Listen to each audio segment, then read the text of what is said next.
Okay. Seems to be older than old 1 month. Anybody younger than 3 months? An X in lecture.uni. Okay, E-UNI.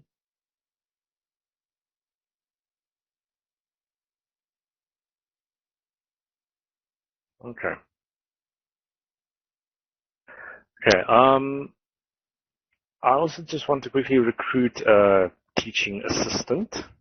If somebody can please Y up, please, for a teaching assistant just to link stuff from the market, if I call for it.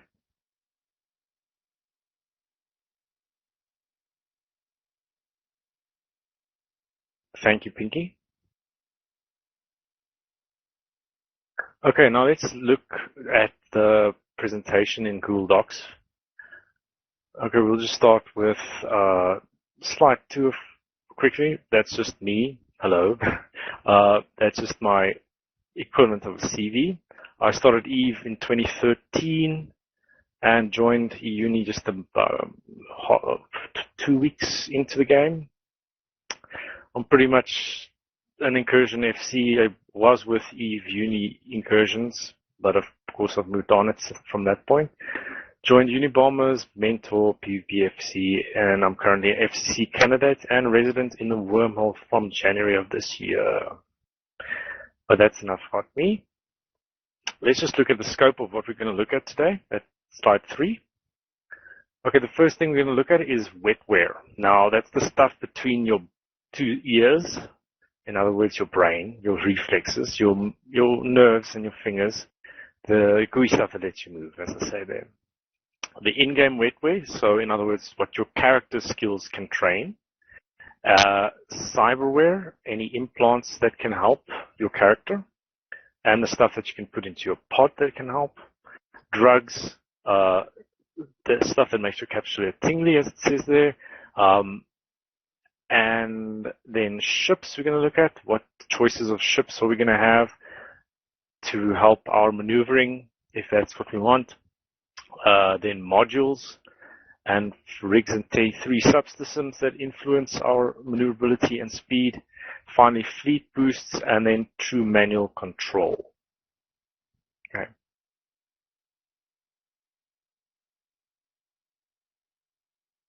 Okay, I'm going to have to go back and forth between the alt-tabbing often, because I have to look at a lecture to uni, so excuse me if I don't immediately see your questions.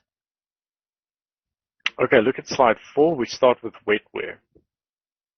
Now, wetware, of course, in the casual use of the word, is the involuntarily and nearly instantaneous movement in response to the stimulus. And if we are talking about an EVE player now, we are bombarded with multiple points of data and stimulus at once. So I've listed a few things there. What you can see there is your ship's position and speed. That, of course, is how fast are you going? Modules in use, offensive, defensive, thinking about what is the best to use, when should I be using it? Will this using this now kill me, or will it benefit the fleet? All these questions. In the case of drone boats, where your drones are relative to your ship. Fleet mate's position and speed. You don't want to be Johnny on the spot outside of your fleet formation, or enemy position and speed and transversal. Now, your experienced EVE player can pretty much take this in all at once, and he can make decisions based on it. The PvP pros, they can probably do this very well, and they excel at taking in all the stuff. Now, and they can, of course, with this, you react quickly to changing circumstances. Now, you would ask then, okay, now how can my maneuvering help me? How can my maneuvering help me? Or help the fight, even? So if you go to slide 5, your reflexes, the wetware, can turn the tide of a battle. So if you are ship A and you're being shot at by ship B, and you see, oh crap, 250 damage is applied to me, you suddenly then turn to the opposite side. What then would your damage be on the right side of the slide? Would the damage be less, or would it be higher?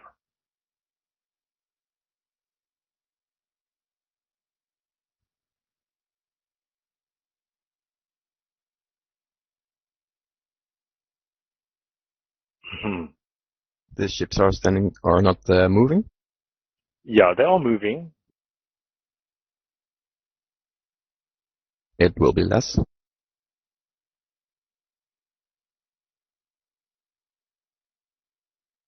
Yep. Okay, yeah. So the transversal, really, you can imagine like moving your transversal relative to your enemy is the biggest thing that can help you, not the biggest, but one of the major factors that can help you reduce incoming damage. And of course, your opponent will be trying to do the opposite. He'll be trying to keep his own transversal to you as little as possible, so his guns don't have so much work to do tracking you. So you could say if you are, for instance, in the middle of a small gang fight, your guns have been hitting well on the primary target, when suddenly they begin to miss every time a cycle completes. Now, if you could say that your target then has increased his transversal to the point where your guns can't track anymore. You immediately judge his course and speed, turn your camera in the correct direction, and double-click in space to bring your ship on a parallel course, and your transversal goes narrow again, and your hits begin to land again. Now, due to the fact that your DP is back, it all makes the difference in breaking the target's tank, and your gang scores a kill.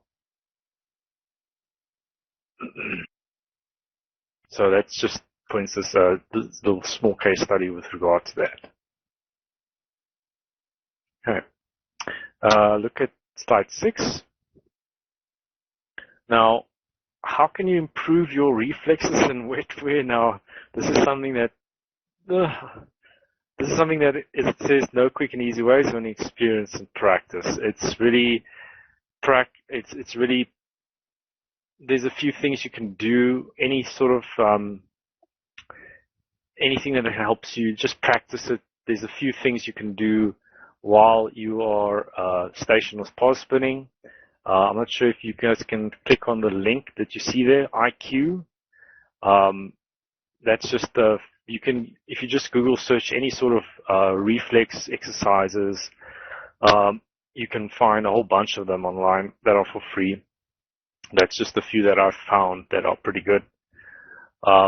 So what you do is you have to find a reflex game almost that allows you to comprehend a numerical or a graphical input and then act on it. So that would be the same thing as what you would be doing in Eve.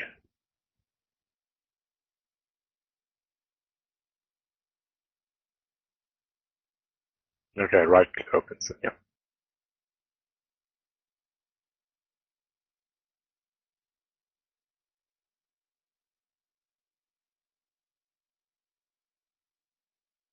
Okay, now the next thing is that I just wanted to look at slide number 7. Now, this is something that I call breaking out of the tunnel, and I'm sorry if your eyes don't like that like that graphic, but that's the point I want to make. When you are pretty much younger than a year in game or anything like that, I sometimes myself still experience this, is where you're in a PvP fight, you're in a ship that's worth 500 million plus, and you know that at any moment you can become primary and then dead. And you start to sort of get this tunnel effect. You start to just see the damage numbers. You start to just focus on the enemy that you're shooting at. You're not focusing on your overview. You're just sort of in this zone that's just narrow, just your ship and the enemy ship. And you've got no situational awareness whatsoever. That's something that you have to sort of break out of if you want to be very good in PvP and understand the whole situation. Situational awareness. And it's a challenge to overcome. Your adrenaline will spike. It's natural, and your heartbeat will start to rise. The magical damage numbers that you're applying and that you're seeing being applied to you is almost all you'll see, and you just anticipating the internet spatial explosion to delight your senses, and you in the state you can't see your target's buddy angling in on you, and you're dead. So your reflexes, of course, in this state is almost not there. Okay, you can only force yourself out of this with experience, force of mind, and practice. Okay. Is there any, at this point, is there any questions that people have on wetware?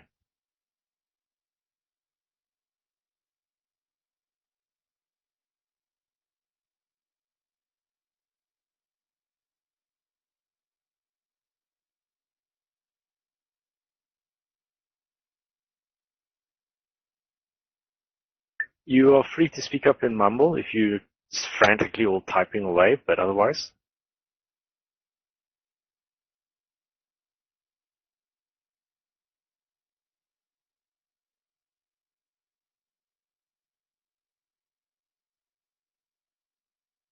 Okay, assume that's somebody. Okay, back to the slides. Next, slide number 8, in-game wetware. This is where your character is training.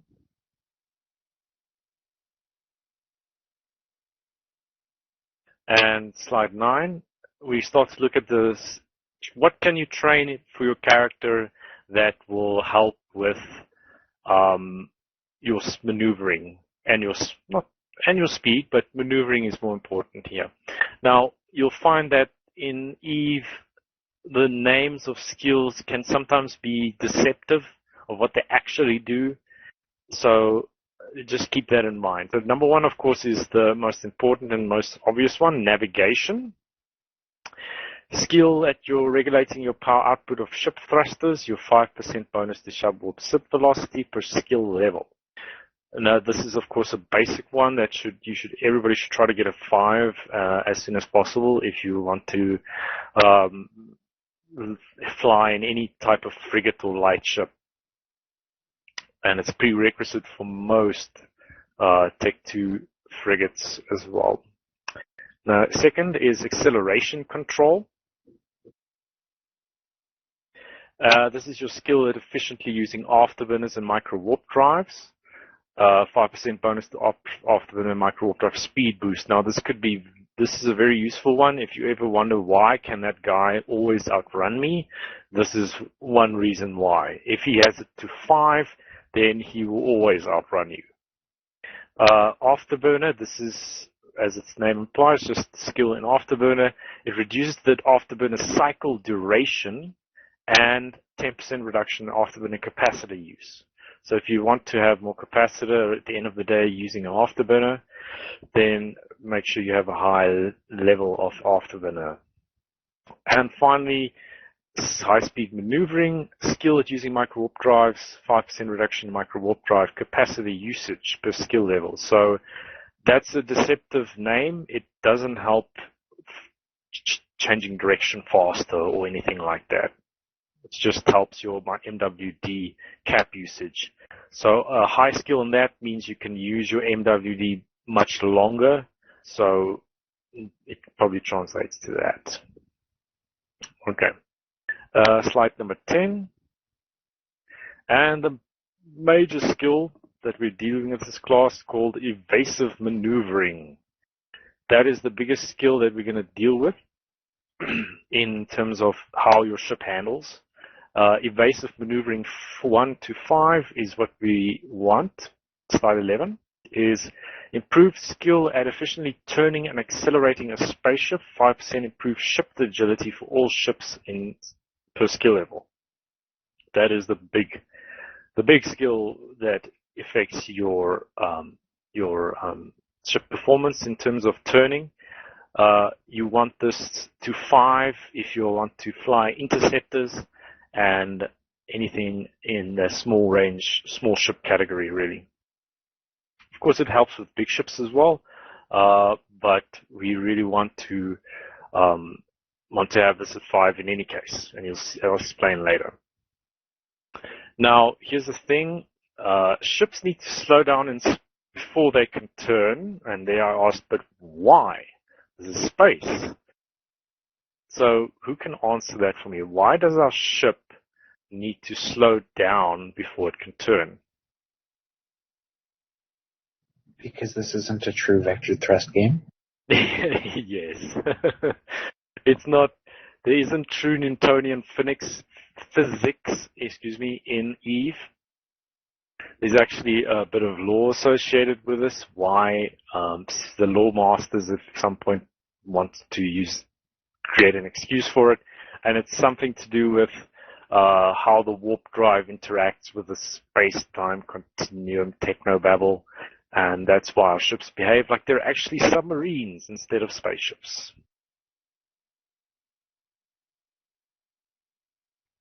Okay, so now your maneuverability, if we're going to look at now, if you look to slide 12, now in slide 12 you see here, compare these two bits of your fitting window. Now, if you look at the one at the top, what ship do you think that is?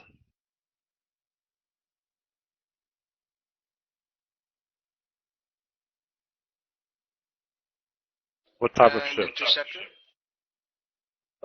Interceptor. That's close, yes. Yes, it is a frigate. Okay.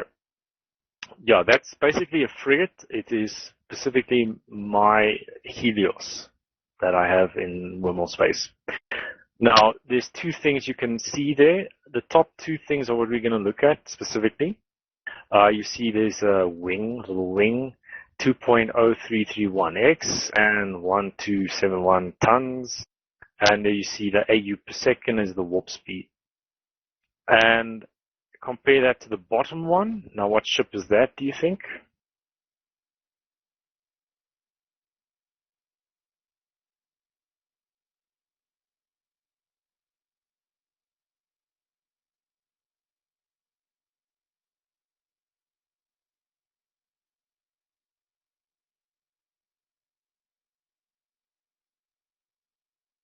Yep, you're correct. It is a... Thank you, Kasani. You're correct, George Atreides. It is a battleship, specifically a Megathron. Okay, so the way that this works, of course, is you see the higher, by comparing this to, you can see the higher that modifier is, that inertia modifier, the little wing symbol is, the faster you can turn, the sooner you have to accelerate less before you turn. Your mass on the left-hand side, the higher that is, the longer you have to decelerate before you can start to turn. Okay, and of course your warp speed is of course relative to your ship class in this case. Okay, so of course these figures are with my character. I have Evasive Maneuvering 5, so just bear that in mind as well. Isn't sorry to interrupt, Go ahead. the opposite, the contrary, the lower the inertia, faster we turn? The lower the inertia modifier, the faster you turn. Yes, because when we fit nanofibers or inertia stabilizers, we decrease that number, and we turn faster and slate faster. I think I might have made a boo-boo there, because I just remember that inertia modifier affects your acceleration and turning speed positively as the value decreases. Yes. Okay, it's just I got the positive negative mixed up. Ugh. So it even confuses me. Okay. but this is show you just what to compare it to the two tiers of the ships from a frigate all the way to a battleship, what it looks like. Okay, so next skill that I'm going to show you is out of the navigation category on slide 13. And this is armor layering. Skill at installing upgraded armor plates effectively and securely, reducing the impact they have on your agility and speed. So what you really want to make sure is that it's your best friend, the skill, to have it, especially if you armor tank, because your plates add mass to your ship. So now if you mouse over the tooltip for the mass indicator on the fitting window, it says affects acceleration and turning speed negatively as the mass increases. So if we have more mass, that means we decelerate longer before our ship begins turning to manual input. So it takes longer before your ship will turn. Okay.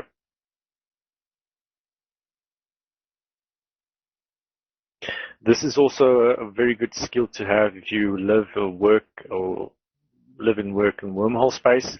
It helps a lot with, especially because you normally armor tank in wormhole space and you want as little mass as possible going through wormholes to preserve the wormhole if you're busy with PvP ops for any reason. Anyway, okay. Slide number 14 is the next thing. Next skill, Spaceship Command. So with every level of Spaceship Command, 2% improved ship agility for all ships per skill level. Another must-have skill to level 5 as soon as you conceivably can.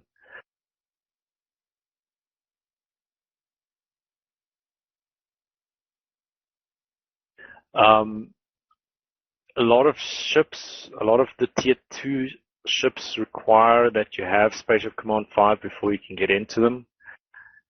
So very useful skills, but we're looking at its ship agility. Now, if you have Evasive Maneuvering 5 and Spaceship Command 5, together you basically have 35% improvement in agility in any subcapital ship you get into, regardless of anything else, regardless of fitting or anything. Your ships improve. Your ship's handling is 35% better. So both skills are definitely worth getting to 5 as soon as you can.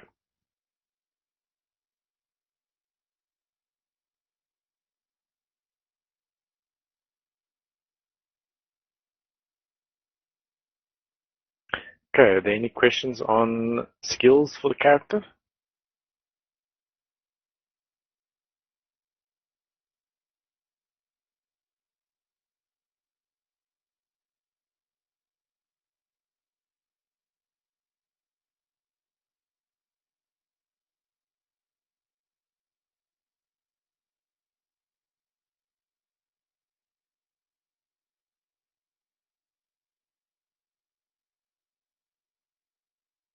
Okay. Okay, let's move on. So now we move on to cyberware. Now, this is of course all the stuff you can put into your pod and into your capsule or into your capsuleer to improve things, and everything that the biology can't train, this is what we can put into our characters to help improve them beyond what biology can give them. Of course, cyberware is every implant, and they can be quite expensive at the end of the day, but they are very vital to what we do in Eve. Now, if we look at the next slide, slide 16. In the market, if you look at, if you type in EM-701 or type in EM-70, your market should give you back 6 different implants to put in that you can buy. This is what we call a skill hardwire that occupies the 7th slot of your pod. And it adds directly, depending on, of course, what it is, 1 to 6% to the evasive maneuvering skill. The 1% is quite cheap generally. If you move up to 6%, the 6% is very expensive. You generally can only get them from the 6% you can buy directly from Concord, I believe.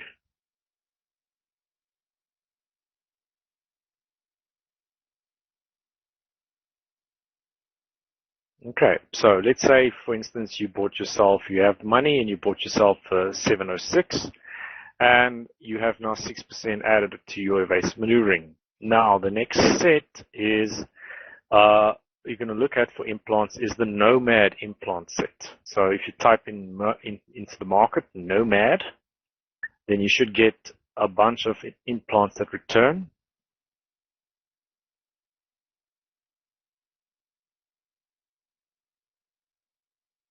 Yeah, there you go, mid-grade Nomad Alpha.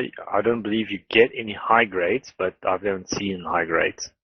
But mid-grade's the highest you can get. Now, if you click on mid-grade Nomad Alpha, if you're in Eve, you'll see that it has +3 bonus to perception as a primary effect. That's just for your learning, of course, learning skills, and that's helpful, of course, because you want to learn faster. But I'll be interested in a secondary effect. It says there 1% bonus to agility. Now, again, you might think 1% bonus to agility. What is up with that? That is nothing. But this is a set, and and as Nomad Alpha is just, yes, it gives you 1%, but if you look at slide 17, the Nomad Beta gives you a 2% bonus to agility. That's a secondary effect. And then notice what it says underneath that, set effect 10% bonus to the strength of all Nomad implant secondary effects. So if you have the entire set from Alpha all the way to Epsilon, then it gives you greater magnitudes of agility bonus. And with a full set, you get just base set that you get in, you get a 15% agility improvement. So with that whole set in, you have 15% better agility. And finally, the Nomad Omega is a specific hard wire that doesn't go into your capsule, but it goes into your capsule. That gives you a 25% bonus to the secondary effects. So you get basically a 3.75% agility improvement for a total of 18.75. And now if you've been keeping a running tally, that if you add your skills, up until now with Spaceship Command and Evasive Maneuvering 5, added to this 18.75, you're starting to now look at 59.75% improvement to agility. So yes, you are very, very agile with this set. Okay, there's a few other things you can look at as well, in terms of moving your ship from point A to point B. If you look at slide 18, if you look up Snake in the market, you get a Snake set. The Snake set just influences your sub-warp speed. So in other words, if you want to go straight line faster in a straight line, then you put in the Snake set. Generally, if you want to outrun everybody in Eve, then you put in your Snake set. The other set that you can look at is Ascendancy Set. That helps with warp speed. Now, the Ascendancy is not too useful in this context. I've only really seen it majorly used in, for instance, the high-level incursion fleets that run Vanguard sites, and then they want to move as quickly as possible between the sites. So they fit their battleships or their pods with Ascendancy Set, so the battleships can warp faster between the various sites. There's also a few faction implants. The Republic Special Ops Field Enhancer Gamma, which just gives 5% subwarp increase. Shackle Speed Enhancer. And Zor's Custom Navigation Hyperlink. Now those are faction implants. They are sometimes very expensive, and you shouldn't really be flying around with them in a pod that you can know. I wouldn't fly around with these things in nullsec, for instance, where you can get trapped in a bubble and your pod will die.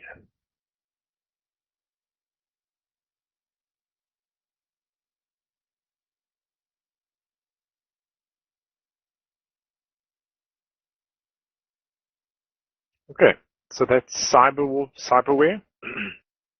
So we can stuff into our capsuleer's head.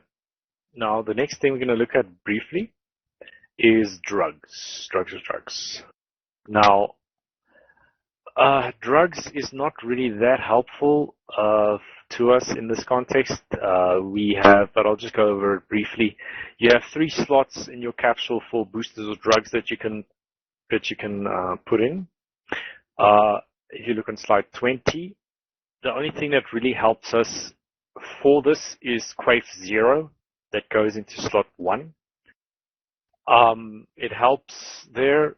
I give an example there for a properly fit Ares interceptor with a high skill will fly at over 5.3k per second. After you ingest some Quaif 0, you'll be doing 5,650 meters per second. It doesn't help your maneuverability, but helps you for more speed. And you don't even need any skills to use it, really. But the problem with Quaif 0 is that it is relatively rare, and it's getting rarer with every use. I'm not sure they should soon be giving out more of these at Eve FanFests, I think, but we'll see. Slot 2 is mostly boosters related to guns, so there's nothing that helps us with maneuvering. Slot 3 helps us with missiles and the crash booster, and that's not relevant to your maneuvering, really.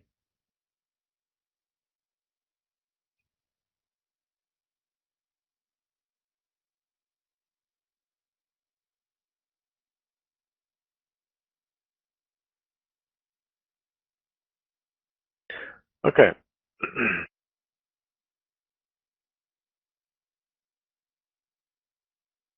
So now we have to look at ships for maneuvering, our decisions with regards to ships. Now, Eve works in terms of spectrums. Spectrums of decisions that you have to take, trade-offs, sacrifices that you have to make, and decision for how regarding maneuverability is no different.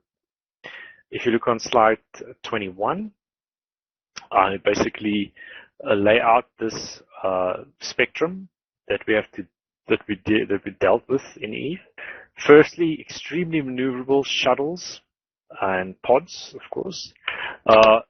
You've of course flown shuttles before, and you can know if they're the best thing from getting point A to point B. You've got highly maneuverable, which is frigates, moderately decis and cruisers if they are properly flipped, mid-range cruisers and assault battle cruisers are mid-range in terms of maneuverability.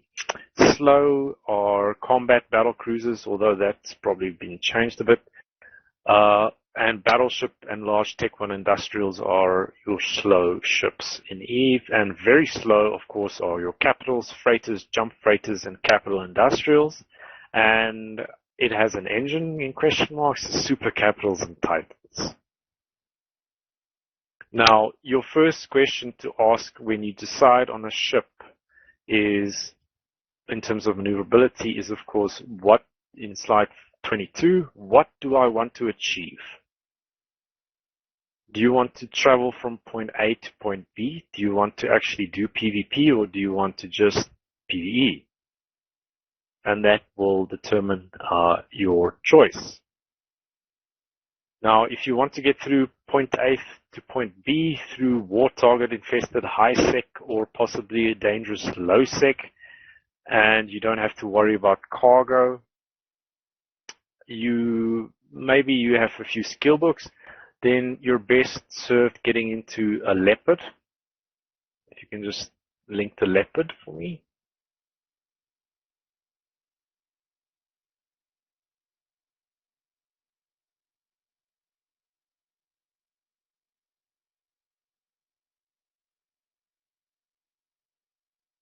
Thank you. So the Leopard is, of course, a limited edition release that was given out at it was the birthday of EVE Online. And this thing is absolutely insane. Its ship warp speed is 20 AU per second if you click on the attributes tab at the bottom. And you actually have to be careful. It's the fastest warping ship in the game, but with its low signature radius of the shuttle, it takes ages for any bigger ships to lock you, and you can align and accelerate to your 3/4 max speed to breach into warp so quickly that even an insta-locker will be hard hit to actually grab you. But never say never. The thing you have to worry about with the Leopard is that if you are on a long journey and your cap skills or your warp drive skills aren't very good, you could end up capping out the Leopard and running out of cap eventually. So you're warping and slowing down so fast. The only two real weaknesses you must watch out for, of course, the smart bombing battleships, which is only really a danger in low sec, and so forth. Okay. So generally in any fast ship, you only have to worry about smart bombing battleships.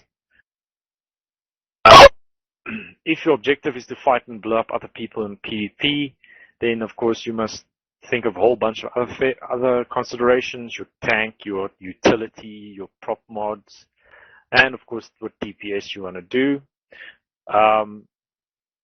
Now, maneuverability and manual piloting is a huge factor whether you are successful or not in any sort of PvP situation.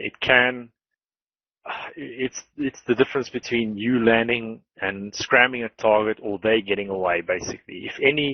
If you're ever thinking of ever getting into Interceptor and tackle appeals to you the most, then manual piloting with double clicks in space, or even now with WASD, is basically your bread and butter.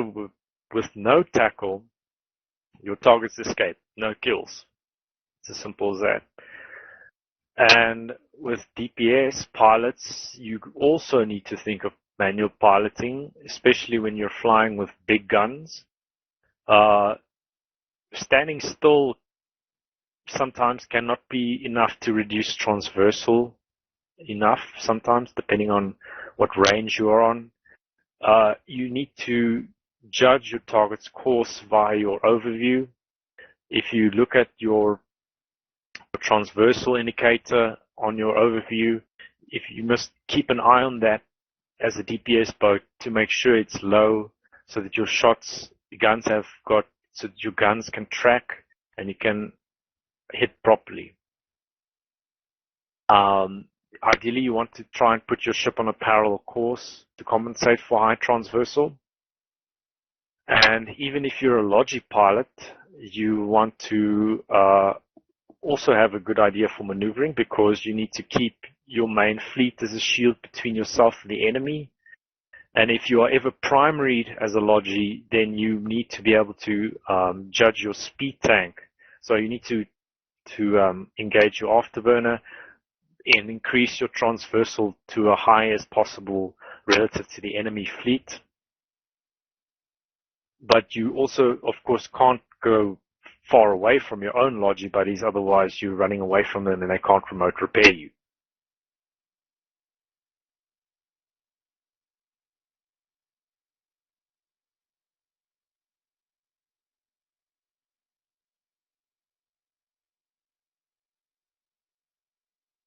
Jarvis, I've never really seen that unless you're traveling through some really big systems, that you would run out of cap possibly in a shuttle. It's really As long as your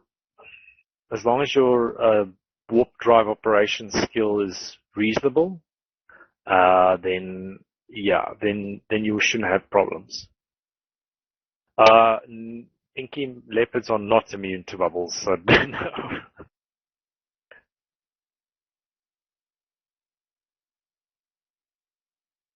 So really only useful in a space where there are no bubbles.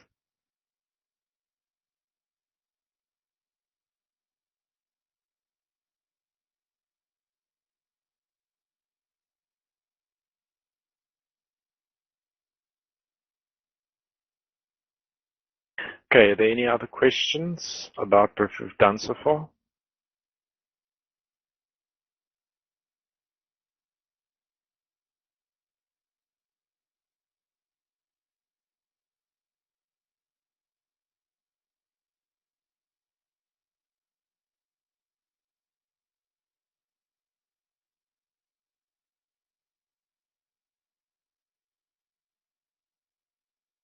Okay. Okay, move on to slide 23. Now, the modules, of course, that will help you with your maneuverability. Now, the sheer amount of modules is, in EVE, is a lot. It's staggering. And to wade through it all and decide whether it's good or bad for what you want to achieve or not, and whether it will even be worked, it is a mess sometimes to figure out what is a good idea, and the only way sometimes that you learn is by trying it and either blowing up horribly or being successful. So I'm going to pick out some useful modules out of the toolbox that you have. Just remember that there's a caveat with every module, whether it's a good idea or bad idea to use them. Remember, EVE is a game of it depends.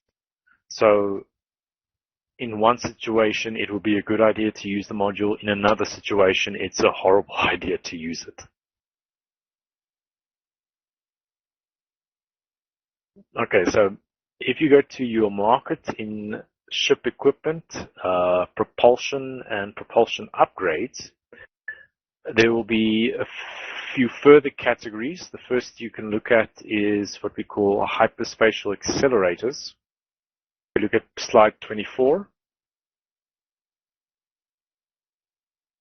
Now, the hyperspatial accelerator is an expensive module, low slot, at least for increasing warp speed fractionally, for 0.3 AU increase for every module, and that's for the experimental hyperspatial accelerator, and it's only really used, as far as I could tell, in big ships and freighters, and you can't fit more than 3 to a ship.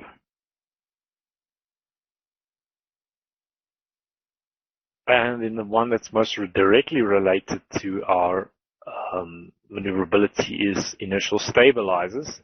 It's also another low slot module, and these increase your agility in percentages. You have your basic inertial stabilizer that gives you a 13.3% increase, but it incurs a signature radius penalty of 10% on your base signal radius. Now, this thing is, you don't want to take this into PvP, because your signature radius is, of course, how big you are to the senses of your enemy, or to your opponent. If you have a bigger signature radius, then your opponent can hit you easier. They can lock onto you faster.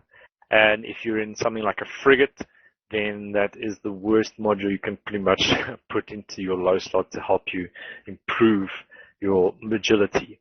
They are useful in travel fits. If your idea is just, I'm not going to engage in PvP, I just want to align fast and get out of dodge quickly, then sure, use your inertial stabilizers.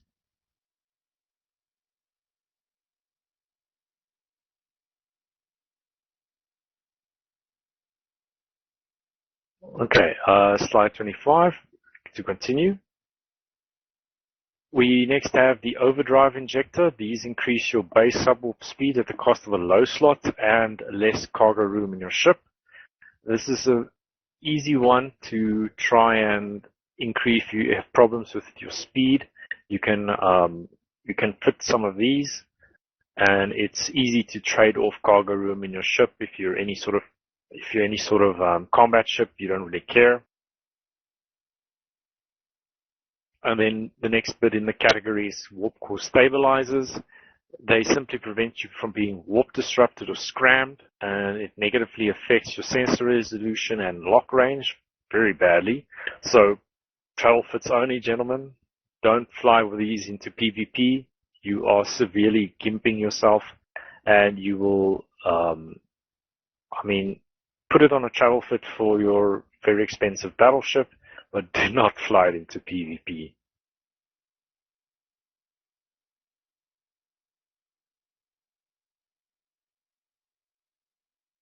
Okay, the next slide 26. Now, the next bit that will help maneuverability is where we look at hull upgrades.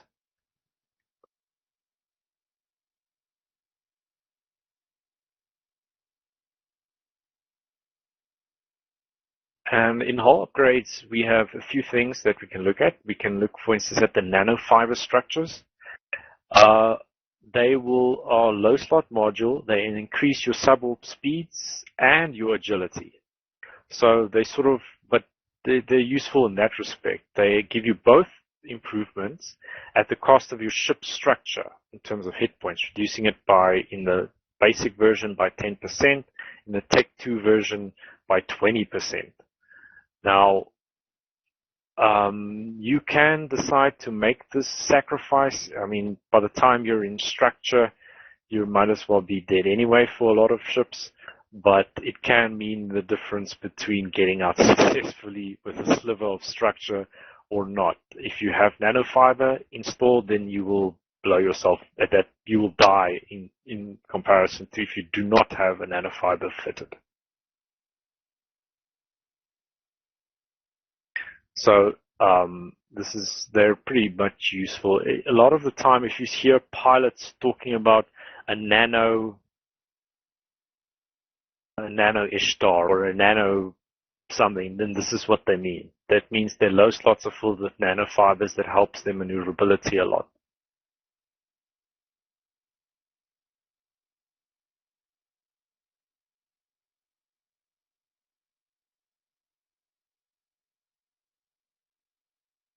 Okay, let's move next slide, 27.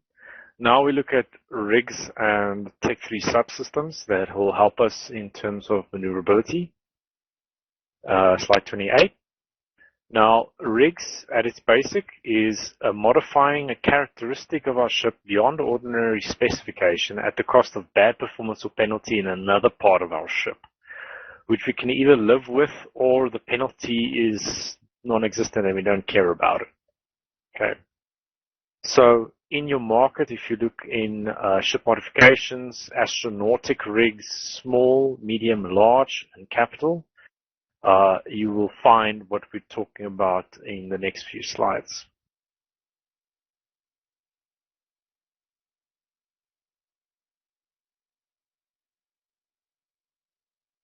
Slide 29. So just if you look at the names of these things, and they thought of wonderful technobabble names for all these various rigs, that they all accomplish different things for Tech 3s for our ships. If we, for instance, look at the small auxiliary thrusters. So if you just look at small auxiliary thrusters, they basically give you a velocity modifier of 7.25, but the drawback they show you is at the expense of your armor. So you go faster, but you have less hit points in your armor. You'll die faster if you are ever under a sustained fire.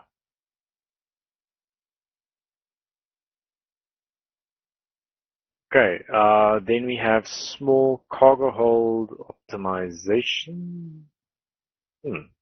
Okay. That's nothing we use. We don't use that in any case. Dynamic fuel valve. This modification is designed to reduce the capacity need of a ship's afterburner and micro warp drive modules at the expense of your armor. So we can go faster for longer, but we lose tank again in the process.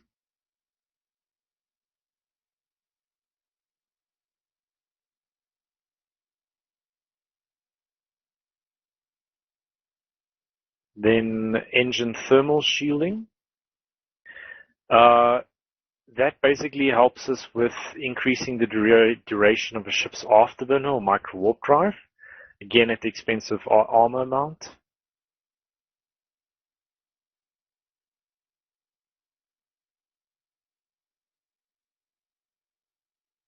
And then we also have a hyperspatial velocity optimizer that helps us with increasing your ship's warp speed at the expense of a ship's CPU capacity. Now that's a nice one, but it doesn't really help us if we're really in terms of PvP. It'll help us get to warp to something faster, which can in some cases help. And low friction nozzle joints. Now this is the first rig that we really want to look at. It increases our ship agility at the expense of armor mount. It gives us, in the Tech 1 version, 11.7% greater agility for 10% less armor, and in the Tech 2 version, it gives us 14% better agility. So if you put these onto any interceptor or any frigate, then you're really helping your agility here, because on a frigate your armor is in any case paper thin, and your armor loss is in any case you don't almost care for it in a frigate, because if you're under sustained fire you'll die very quickly in a frigate. So these low friction nozzle joints are almost always used on frigates. Then next, the polycarbon engine housing.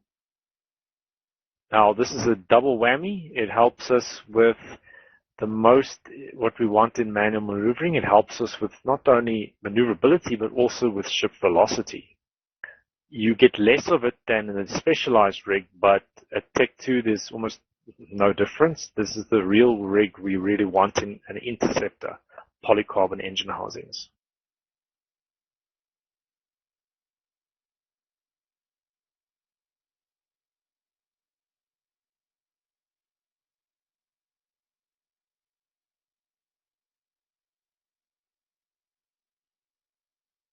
Okay, there's a few others that we're not really worried about. For instance, the warp core optimizer. I've never seen that thing used ever. It just helps us with it reduces your ship's capacity for initiating a warp, and that just wastes a slot, a rig slot. Don't bother with it. The Higgs anchor is the new slot that's been new rig that's been introduced. It basically is the friend of miners, and it helps a lot in wormhole operations. It increases your ship's mass massively and reduces your top speed and warp speed, but rather unintuitively improves your line time and agility. It's great for big slow ships that doesn't need to go really fast but needs to get into warp quickly. And of course it helps, we use it a lot in wormhole space to roll wormholes, to intentionally collapse them.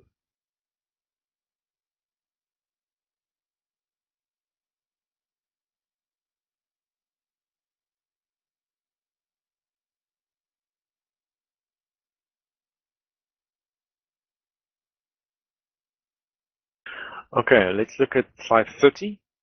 Now, Tech 3 subsystems the Tech 3 cruiser is almost the whole class that needs almost the whole class by itself. So I'm just going to go over the details on what subsystems will help for Tech 3 cruisers in terms of improving its handling and maneuverability and speed. So in the Gallente Proteus, we have 4 subsystems there. The gravitational capacitor increases your warp speed and reduces the capacitive need for initiating warp. Your localized injector, which reduces your capacitive need for MWD and afterburners. It helps you, of course, go for longer with those modules. Your wake limiter reduces your signal radius penalty when using micro warp drives, so you take less damage while you have your microwave warp drives on if you're under fire. And then the interdiction nullifier, which of course increases your agility and makes you immune to warp bubbles used in nullsec and wormhole space. So yes, the interdiction nullifier is your friend if you're in a Tech 3 cruiser and you're traveling through hostile space. Now, something you'll notice about the Tech 3s is that they sometimes have race-specific unique subsystems with regards to propulsion navigation. The MR have the chassis optimization, which increases 5% increases in velocity per level of subsystem skill you have. So that's always why before you get into your MR or get into your Legion, that you should have all your subsystem skills trained to 4 at least, so that you don't fly around in a very expensive sub-performing ship. You also have the fuel catalyst, which helps afterburner speed per level. The wake limiter, which is the same as the Gallente wake limiter, and again the interdiction nullifier, which does the same thing, improve your agility and so on. Slide 31. Now, there we're dealing now with the other 2 races, the Caldari. The fuel catalyst does the same thing as the MR version. Grav capacitor does the same thing as the Gallente. But the Tengu is very useful because it has intercalated nanofibers, which is a 5% increase in agility per skill level. So with all your other skills, the hardwires, the implants that we've talked about, and now you train up your Tech 3 subsystem skill to that. Then you're further adding another 25% to your maneuverability. So some Tengus, if you're doing all this, your Tengu is like, it can turn on a dime almost. Interdiction nullifier is, of course, at this point, it's a universal Tech 3 subsystem, so all the races have it. And the Loki is the same thing, where it has chassis optimization, and 5% increase in velocity, and it has the intercalated nanofibers as well.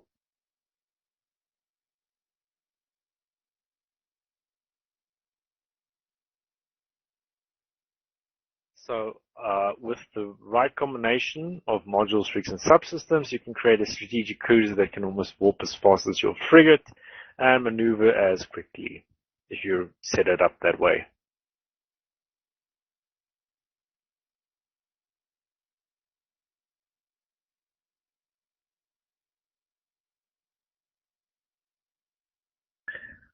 Okay, let's look quickly at slide 32.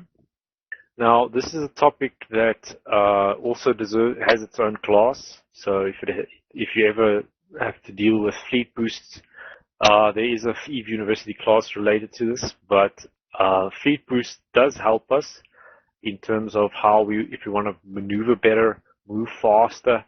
There are fleet boosts that if you ask your FC, do we have these? And if you have them, then you are very lucky, because you can see there are 2 fleet assist modules that you want to have. The first one is the skirmish warfare link, which gives us which is called Evasive Maneuvers. It reduces the signature radius of your ships in a fleet by 6.4% in Tech 1 version and 8% in Tech 2. So again, it's an example of a misleading name scheme. It doesn't affect your agility at all, but it does help your fleet take less damage when they have their MWDs on and so forth. So it's very useful there. The second one that you look at is this rapid deployment, and it increases the speed of the fleet's micro warp drives and afterburners by 5.6 to 7%. So again, it's speed. A lot of the time, what will happen is that I know that the war targets love this one because it basically have with out of corp boosters, they can throw their speed boosts onto their pals, and then they can go at much higher velocities than any new bro can go, and so they can just outrun everybody that tries to try and tackle him or gang up on him.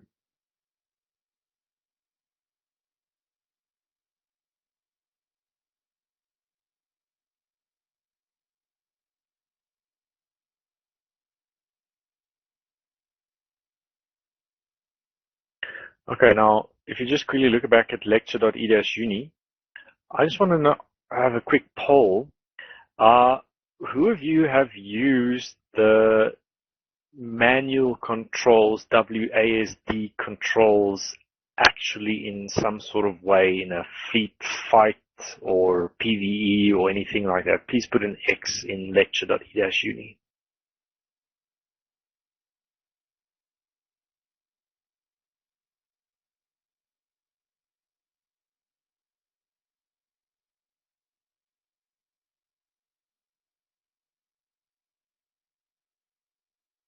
Okay.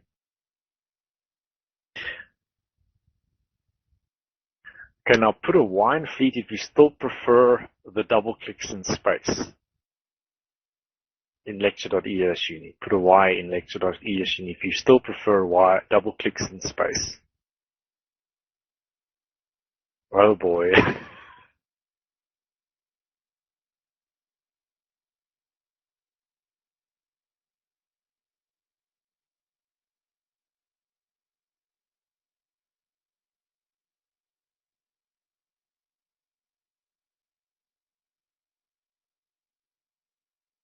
Okay. Now this is one of those things that you either hate it or you love it, but the manual piloting is, I find sometimes it just doesn't, it doesn't translate nicely over into Eve. They tested this ECCP tested this in marketing, and one of the first things that the players asked them, the new players asked them, is where's the WASD? So that's why they brought it in.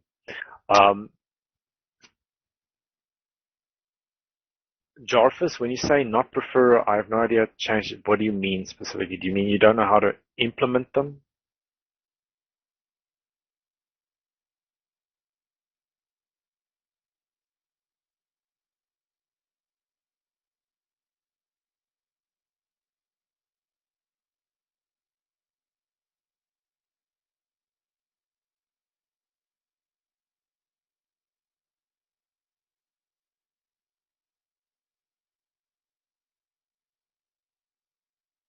That character movement is more to do with, that's more to do when you're docked in a station.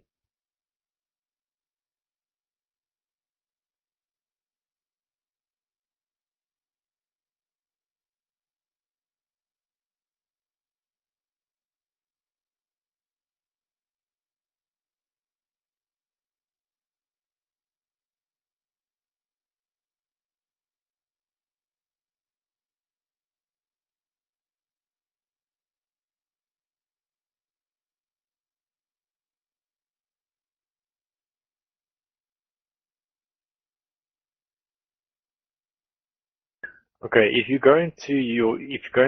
look in Eve, you go into press escape menu, shortcuts, navigation tab, and you look at the middle-ish about to the bottom. You'll see it has direction down, left, direction right, direction up.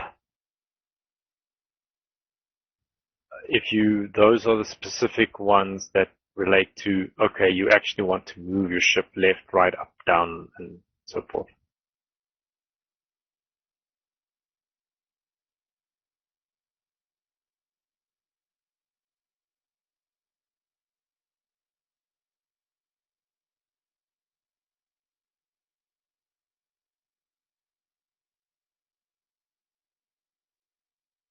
The WASD controls were added, was it sometime earlier this year?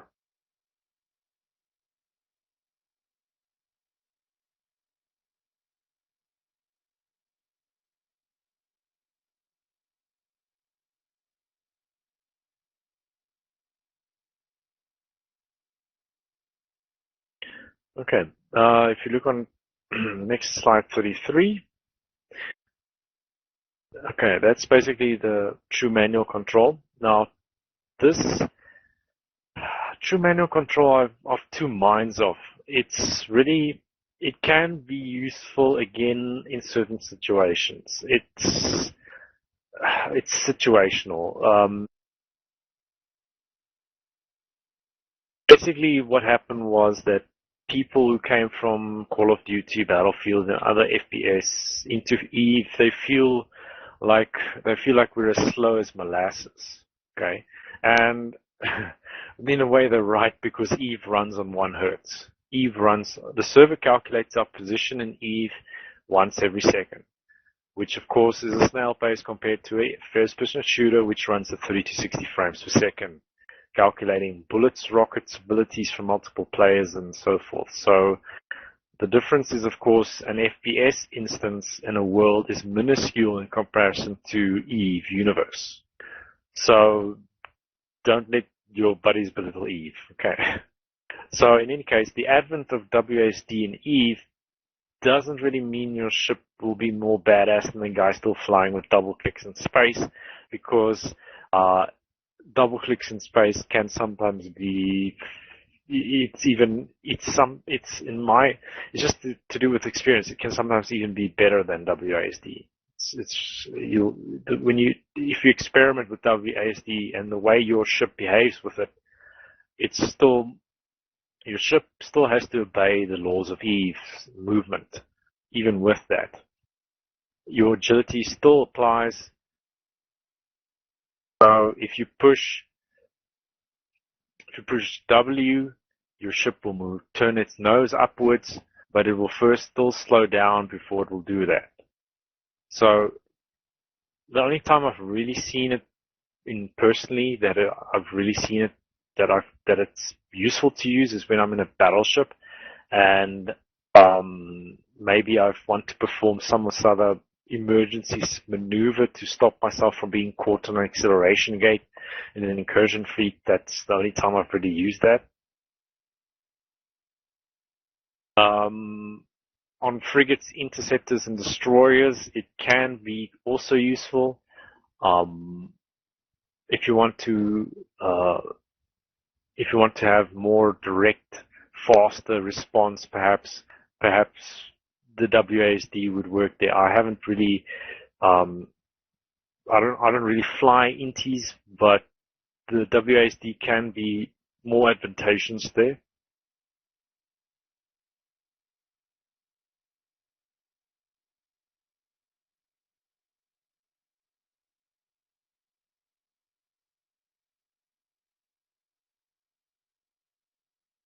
And the WASD can help you with performing specific maneuvers as well. There is a Tackling 101 class coming up soon, and there you will learn, for instance, some maneuvers regarding slingshotting, and that is slingshotting with WASD, I'd imagine, is much easier than using double clicks in space.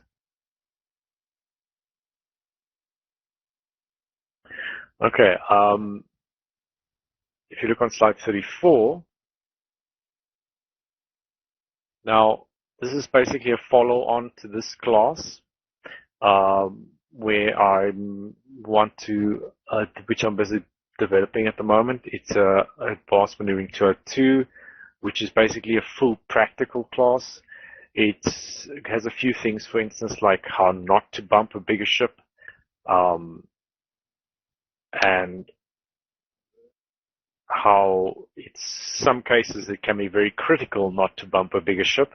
If you ever are for instance, if you're flying with Bomber's Bar and you are in an agile bomber or a more agile bomber, then you do not want to bump your Black Ops battleship in hostile territory.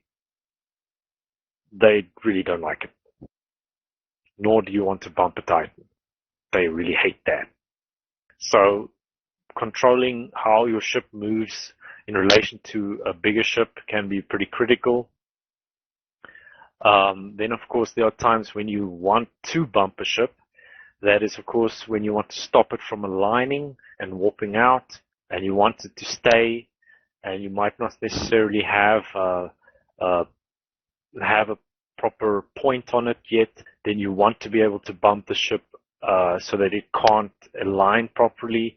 You want to bump it out of a station's docking ring, and a lot of kills that I remember could have been had if we could all have known how to properly bump.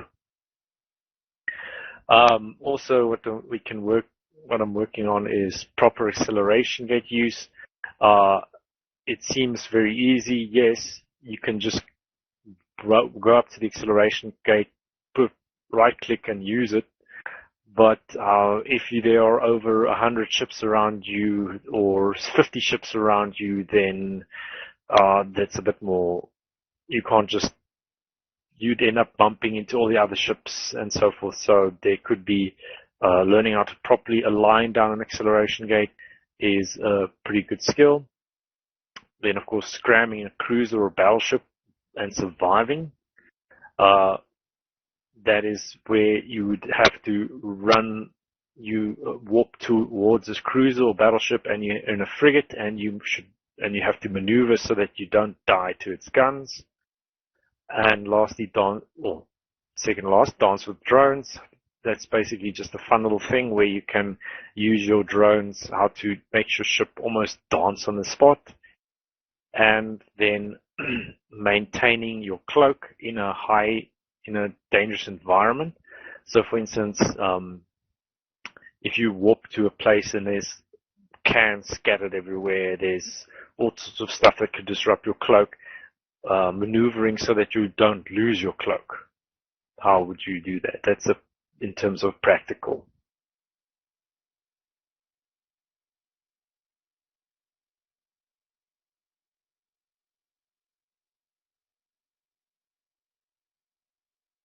Okay. Okay, this is where we get to the Q&A section. If you have any questions, please put them into lecture.e-uni, or you can ask directly over Mumble.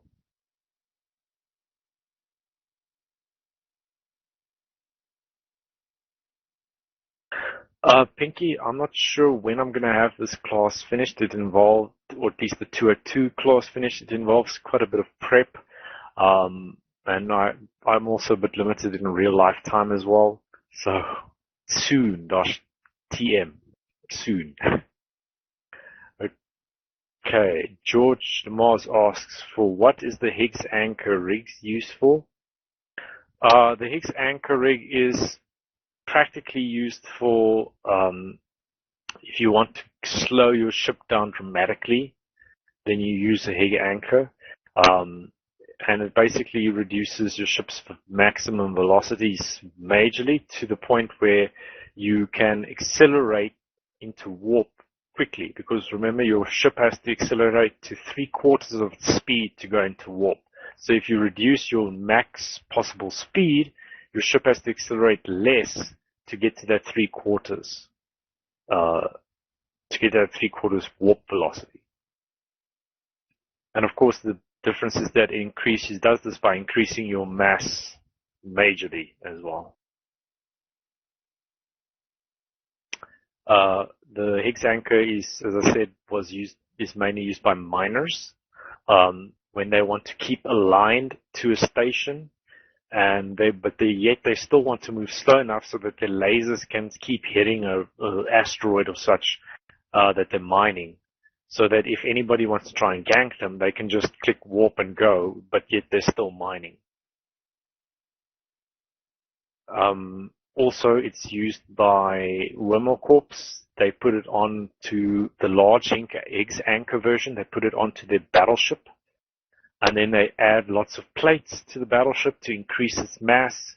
And then they use that battleship to basically, then they throw it through wormholes to basically kill the available mass on wormholes, so that the wormhole dies faster, and they can, then when it dies, then they can get a new wormhole connection to much more interesting space, for instance.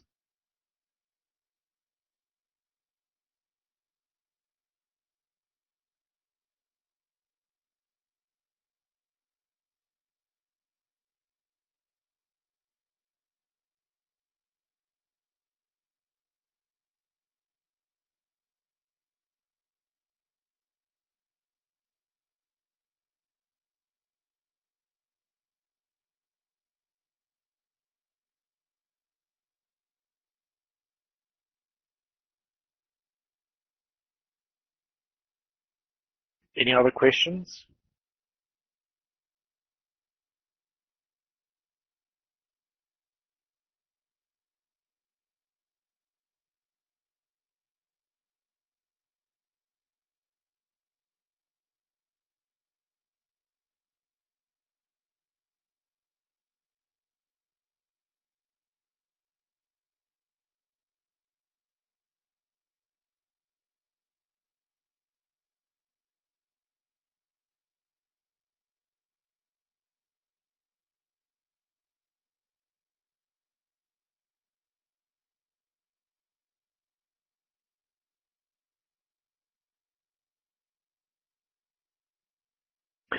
Okay, so it seems there's no more questions. Okay, thank you very much, gentlemen, ladies and gentlemen, for coming.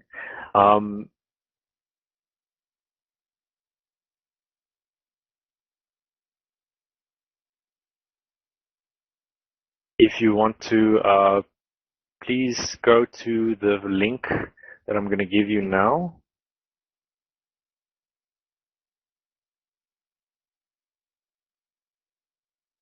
If you go to that link, please put any feedback on the class in that thread.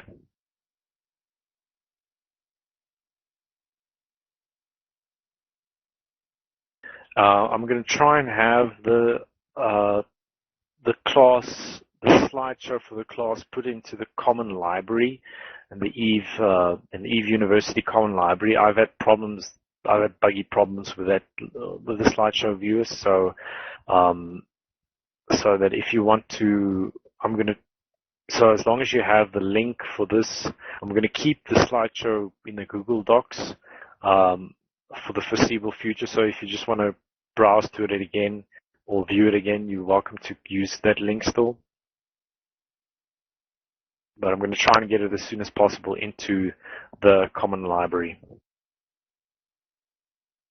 And of course the recording of this class as well into the E-UNI wiki.